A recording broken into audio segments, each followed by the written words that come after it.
Elon Musk did a idiotic interview once again. It's quite something to just sit and watch for quite some time. I don't actually have an office here. I either walk the floor or I hold meetings in this room. This room allows me to see what's going on with production. He's probably going, I haven't tweeted in the process that I've been in this disgusting factory floor. I hate this. All right, you just finished your annual meeting. You took a lot of questions from a very eager audience. I feel like most of it you I'll be back shared in a second. before, but there was some news, and I want to start there.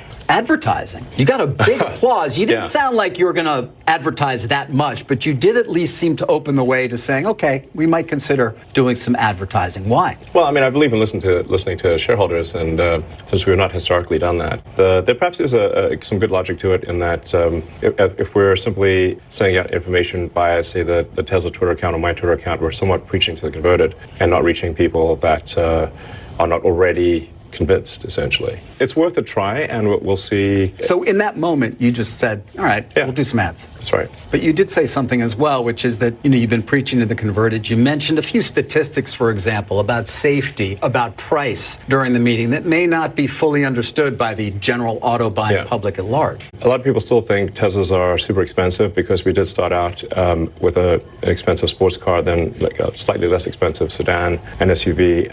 But now we're at the point where the starting price of a Tesla is actually below the average selling price of a car in the United States. Teslas are actually much more affordable than people realize. We should just make sure people at least know that. Right. And that Tesla is also the safest cars on the road. It's like we want people to know that Teslas don't spontaneously combust, okay? There's a lot of fake news out there that Teslas and the fully self-driving FSD system that we've implemented that you have to pay for, like a DLC, is like running over babies, and also it catches on fire. But all of that's fake. Our advertisement will reflect that. People at Tesla don't even know, sort of the cabin overheat protection, for example, or the fact that we continuously update the automatic emergency braking software and the way the airbags deploy. So we look at an accident and we say, is there anything we could do from a software standpoint to improve the cars that are already on the road? And then what can we update in the design to improve safety? It's statistically safer than anything else. Safer than anything else. Oh, this was awesome. Speaking of safer than anything else, one of the most bullish, exciting things I've seen on Tesla full self-driving beta. It detected the pedestrian, but rather than slamming on the brakes, it just proceeded through like a human would, knowing there was enough time to do so. I fucking love this, okay? This guy looked at FSD and looked at a fucking person who's like violating traffic laws, like an AI that's violating traffic laws in an incredibly dangerous way, and said, it's actually great. Hey, isn't the entire purpose of self-driving that it's like more safe than humans? Isn't that what is supposed to happen? Doesn't that mean that like if everyone had fully self-driving systems implemented, that there would be significantly less fatalities? Wasn't that the entire point? That doesn't look so bad. There's a lot of space. No, would it not be more dangerous for it to stop suddenly in front of another car? Are you fucking stupid? Hello? A human being driving 25 miles an hour would see that human walking the crosswalk and literally start slowing down. What the fuck are you saying right now? It's quite literally the law. If all cars were self-driving, technically the roads would be a lot safer, okay? If we got to a point where like fully self-driving and automated driving was a reality, then technically it's supposed to be safer. Why? Because robots are not making these calculated decisions. They're following the fucking traffic rules. Please, Hasan, don't let your hatred of Elon make you not look at the actual NTSB safety data as in every recorded incident compared to all other models. Should we look at the NTSB data or just trust one TikTok? Check out the NTSB data. They objectively are the safest cars right now, even considering self-driving. Okay, first and foremost, this is a program that you have to buy into. Obviously, it's not going to reflect how dangerous it is currently, especially considering that like not that many people fucking utilize it. So when we do look at video evidence of like the FSB failing, obviously that's important. It's significant because as it stands, there's not as much data available for how safe it is because there isn't that many people that are utilizing. I'm not talking about Tesla safety without FSD. Teslas are supposedly very safe cars, okay? I think that there's probably a little bit of juicing of those numbers. Given the NDAs that you sign when you fucking purchase a Tesla. It's weird. I don't understand how well you can report some of those statistics. There are no NDAs. You don't sign NDAs when purchasing a Tesla. What do you mean? You don't have to sign an NDA when you send your car in for a recall? Hold on. Where is it? Teslas have received scolding from the federal government for requiring owners to sign non-disclosure agreements and suppress reporting possible defects. The National Highway Traffic Safety Administration, which issued the warning, has launched a review of every Tesla over a problem with the suspension in the electric car Model S. You said purchase this for early access, which is no longer a program. That is crazy. You said that NDAs did not fucking exist for Teslas at all. Here, there it is. The issue, both the non-disclosure agreements and the suspension issues, arose after a customer posted the text of a letter Tesla sent offering to pay 50% of a $3,000 repair bill if he or she agreed to sign an agreement that promised not to disclose the problem. The particular problem related to the excessive wear on the steel ball joint, a problem not unfamiliar to frequent browsers of Tesla forums online. In fact, Tesla itself issued a technical service bulletin acknowledging this very problem. The NDA reads, the goodwill is being provided to you without any admission of liability or wrongdoing or acceptance of any facts by Tesla and shall not be treated as or considered evidence of Tesla's liability with respect to any claim or incidents. You agree to keep confidential our provision of the goodwill, the terms of this agreement, and the incidents or claims related to our provision of the goodwill. In acceptance of the goodwill, you hereby release and discharge Tesla and any related persons or entities from any and all claims of damages arising out of or in any way connected with any claims or incidents leading or related to our provision of the goodwill. You further agree that you will not commence, participate, or voluntarily aid in any action at law or in equity or any legal proceeding against Tesla or related persons or entities based upon facts related to the claims or incidents leading to or related to this goodwill. Tesla has never asked or would never ask a customer to sign a document to prevent them from talking to the NHTSA, TSA, or any government agency that is preposterous, the statement read. It is literally an NDA. Of course, they're going to say they would never do that, by the way. Anyway. You think it's going to be a tough 12 months ahead? You've said that a few times. Yes, for everyone, not just Tesla. Understood. So you can think of raising the Fed rate as somewhat of a brake pedal in the economy, frankly. It makes a lot of things more expensive. Certainly things that are bought with credit, but then it has downstream effects on even things that aren't bought with credit. If the car payment or your home mortgage payment is absorbing more of your monthly budget, then you have less money to buy other things. So actually it affects everything, even those that aren't things that aren't bought on credit. You've discussed the lack of latency in your own ability to understand exactly what's going on in the market for those cars, as opposed to many of the legacy and other competitors. We have real-time information on demand. So we know how many people placed an order for a Tesla yesterday. So the computer calculates that all, and literally every day we get an automated email to the exec staff that says how many people placed an order in which countries for which cars. Do you look at them every day? Yeah. I want to know how much Tesla stock this motherfucker owns. If you're on CNBC, there should be another ticker that like literally shows all the stocks that this fucking guy owns. Okay. Do you adjust pricing to that? I mean, are you almost like an airline at this point in terms of kind of dynamic pricing model? The reality is that all car companies make significant adjustments to price because you've got the MSRP number, and then if demand is high, dealers will charge some premium over MSRP. If demand is lower, they will have manufacturer incentives. Yeah, I mean, he's like literally saying like, we don't have dealerships, we're direct to market, so we get to do what the dealerships do, which is ironic because the original reason for why they didn't want to fucking do dealerships was because he was like revolutionary and like taking down big dealerships, which by the way are very corrupt for the record. But now he's like, we're doing the same thing that dealerships are doing, but we're doing it in a more centralized fashion. And we're also doing it without the amenities of having fucking dealerships, which is part of the reason why it takes so goddamn long to get your fucking Tesla back when you get into a fender bender. Anyway, let's watch this. Are you concerned at all about the growing belligerence between China and the U.S.? I think that should be a concern for everyone. Do you think, for example, China will make a move to take control of Taiwan? Say how you really feel, bro. Come on, say some reactionary shit. Taiwan should be integrated. I think there's some inevitability to this situation. He said there's an inevitability, but he's not saying it's bad. Almost no one realizes that the Chinese economy and the rest of the global economy are like conjoined twins. It would be like trying to separate conjoined twins. That's the severity of the situation. 白人注意你的话，白人注意你的话。 I don't even know if it's correct. 白人注意你的话。白人注意你的话。 I said, watch your words, white man.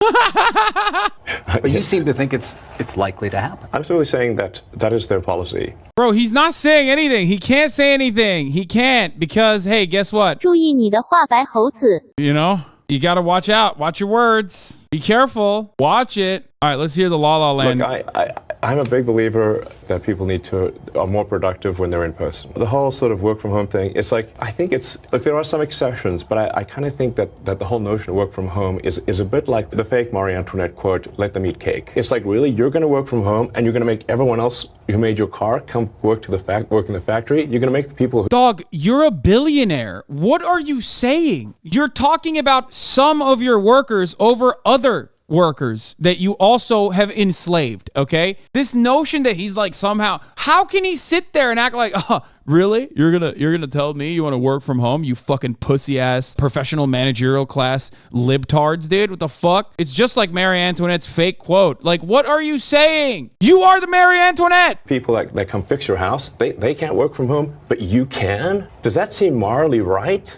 You see it as a moral issue? Yes. I mean, I see it more as just it's a productivity issue, but it's also a moral issue. First of all, work from home is not even less efficient. They just want to control the workforce, and they want the capacity for the workforce to like do whatever the fuck they want. Bullshit jobs, a lot of bullshit jobs, laptop jobs that you fucking hire, for the record, don't need to be at the fucking assembly line. Yes, some jobs need to be at the assembly line. You should pay those people more if you want to fucking bring them in. Okay, how about that? It is fucking so ridiculous that a billionaire is saying this. I'm losing my fucking mind. Meanwhile, the dumbasses that defend this kind of sentiment and go, he's right, he's spitting, he's so right. These fucking laptop guys are so privileged. They're so fucking lazy. Meanwhile, they themselves are probably closer to a laptop guy than a fucking hands-on factory worker, right? Those guys are the same people that come and say, you're a socialist, but you're a fucking multimillionaire to me. But they don't see the billionaire saying, oh my fucking God, these laptop workers are so privileged. What the fuck? You are literally a billionaire. President Trump is allowed back on the platform. He hasn't actually come back. Right.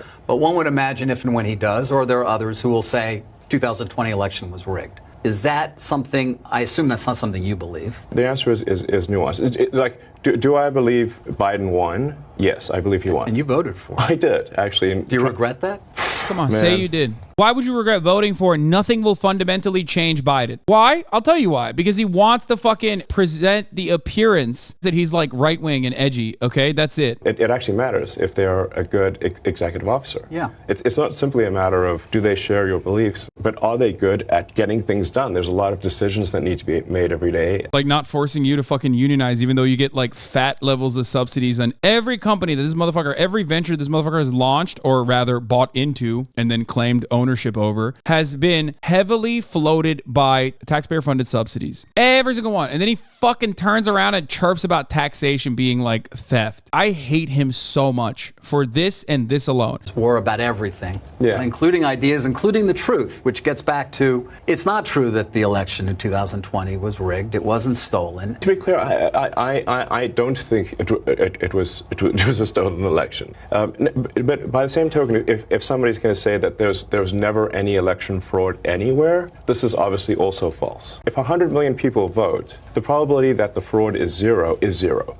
There's going to be, of course, there's always going to be some. But is it going to, right? I mean, the tiniest bit, perhaps. I mean, this election was. Yeah, except for all of its faults and failures, the American election process is pretty safe and pretty secure. The amount of fraudulent activity is statistically insignificant. Why do you LARP as this autistic savant and yet you can't even comprehend basic stats? I don't understand it. It's like he hates trains and he fucking eviscerates the railroads. What good are you as a savant if you can't even figure out two of the main components of being autistic? A bit about your tweets, because it comes up a lot. Even today, it came up in, anticipation of this. I mean, you do some tweets that seem to be, or at least give support to some who would call others conspiracy theories. This is the lightest way to ask a question to Elon Musk, a man you're interviewing who literally said it's a psyop that this like Hispanic Nazi went and did a fucking mass shooting in a country where Nazis come in all shapes, colors, and sizes, and in a country where everyone has a gun and is capable of doing mass shootings. The idea that this incredibly common occurrence in the United States of America this time is actually a psyop is hilarious. Holy fuck, dude. Oh man, it's so crazy. I don't understand. It seems like it's a psyop. You can't fool me. I still like the Nazi. Some of these conspiracy theories have turned out to be true.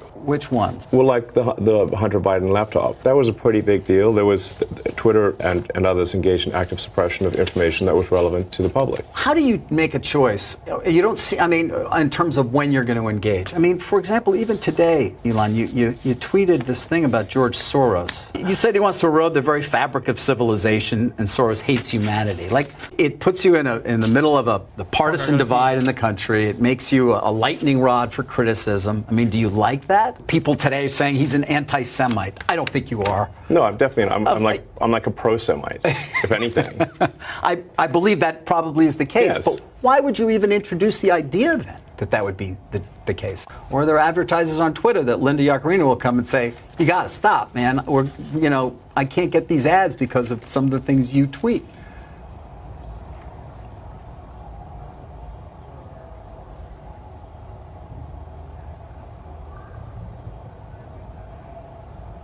No, it wasn't paused. I was literally pissing and going, wait, did it actually break? Like, what happened? I thought the video error happened. This is what happened, okay? Are you ready for this? Do your tweets hurt the company? Are there Tesla owners who say, I don't agree with his political position and I know it because he shares so much of it? Or are there advertisers on Twitter that Linda Yaccarino will come and say, "You got to stop, man. Or, I can't get these ads because of some of the things you tweet."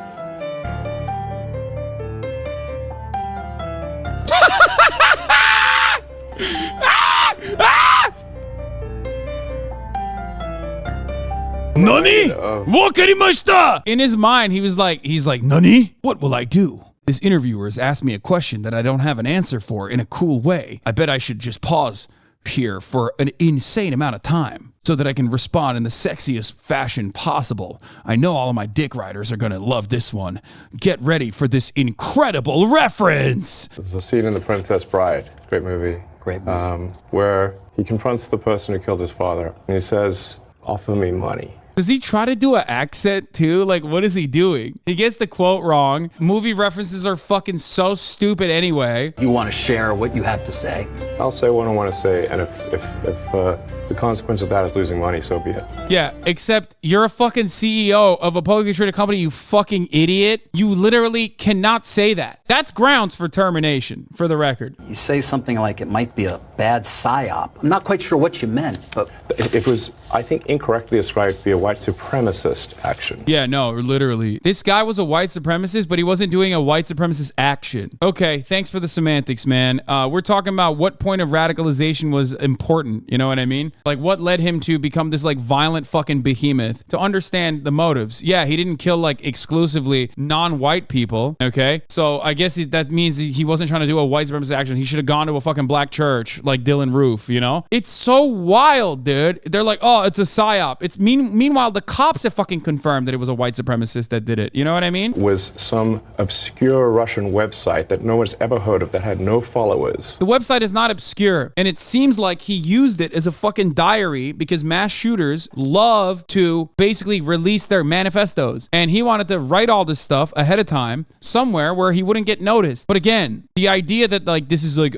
some unknown, he didn't post it on Twitter, which I allowed all the Nazis to post on Twitter, and yet he didn't post on Twitter. I don't know what the fuck this dog is doing right now, by the way. I don't know what this dog is barking at. I have no idea. I don't know what the fuck this dog is barking at right now. Barking at ghosts. The company that found this is Bellingcat.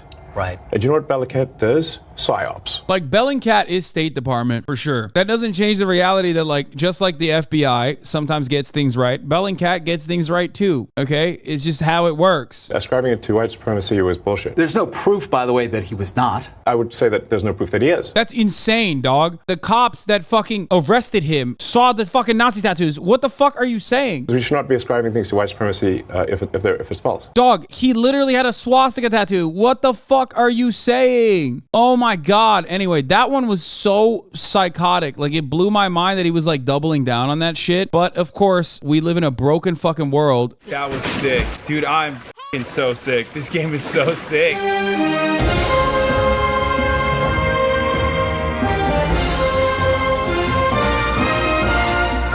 my God. Yeah. No hearts, no weapons, no master sword, no master shield, no... Okay, that's where we're at. We're in the beginning.